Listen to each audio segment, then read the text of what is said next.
সবাইকে নতুন আরও একটি ক্লাসে স্বাগতম। আমরা এখন এই ভিডিওতে শিখব হচ্ছে it is high time, it is high time 2 এবং ইট ইজ হাই টাইম 4 এর ব্যবহার। এই তিনটির ক্ষেত্রে ভিন্ন তিনটি রুলস ব্যবহার হয়। তো আমরা তিনটি রুলস দেখি এবং মনে রাখার চেষ্টা করি। প্রথমেই যে রুলসটি আলোচনা করছি সেটি হচ্ছে ইট ইজ হাই টাইমের পরে যদি সাবজেক্ট প্লাস ভার্ব হয় তো সেক্ষেত্রে কি হবে। ইট ইজ হাই টাইমের পরে সাবজেক্টের পরে ভার্বের পাস্ট ফর্ম বসে এবং তারপরে বাকি অংশ বসে। তো প্রথম যে এক্সাম্পলটি আছে সেটি হচ্ছে it is high time we return home.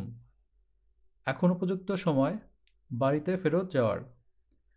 তো এখানে আমরা ইট ইজ হাই টাইমের পরে ভার্বের পাস্ট ফর্ম ব্যবহার করেছি।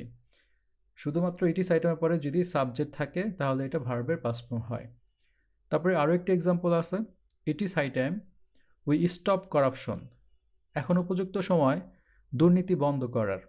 তো এই যে সাবজেক্টের পরে ভার্বের পাস্ট ফর্ম, তো স্বাভাবিকভাবে যদি ইট ইজ হাই টাইম থাকে তারপরে ভার্বের পাস্ট ফর্ম হয়।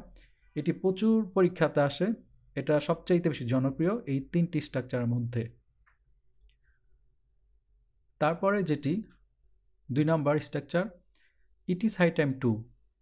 যদি ইট ইজ হাই টাইমের পরে 2 থাকে, যদি এর মাঝখানে সাবজেক্ট না থাকে এবং 2 থাকে সেক্ষেত্রে ভার্বের প্রেজেন্ট ফর্ম হবে, তারপরে বাকি অংশ বসবে। তো প্রথম যে এক্সাম্পলটি সেটা হচ্ছে it is high time to leave the place. এখন উপযুক্ত সময় স্থানটি ত্যাগ করার। তো এখানে 2 এর পরে ভার্বের বেস ফর্ম বসছে।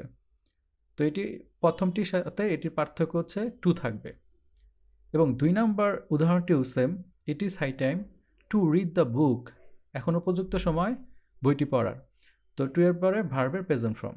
তো মনে রাখতে হবে ইট ইজ হাই টাইমের সাথে যদি সাবজেক্ট থাকে সিম্পলি তাদের পাস্ট ফর্ম, আর ইট ইজ হাই টাইমের পরে যদি 2 থাকে তাহলে সেটি প্রেজেন্ট ফর্ম হয়।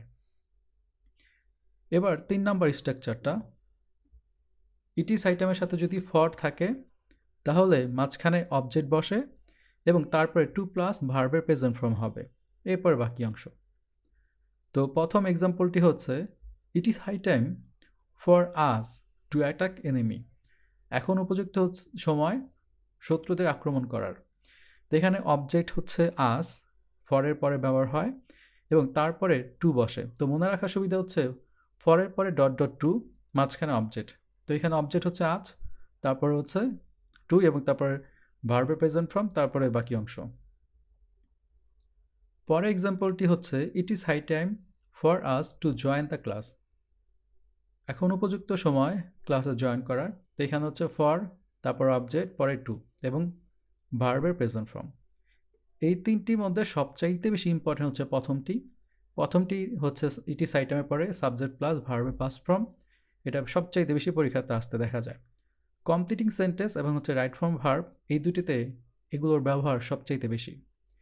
তো আশা করি এই ভিডিওটি it is high time, it is high time 2 এবং it is high time for object to present ফর্মের যে স্ট্রাকচারটা, এটা সবাইকে অনেক হেল্প করবে।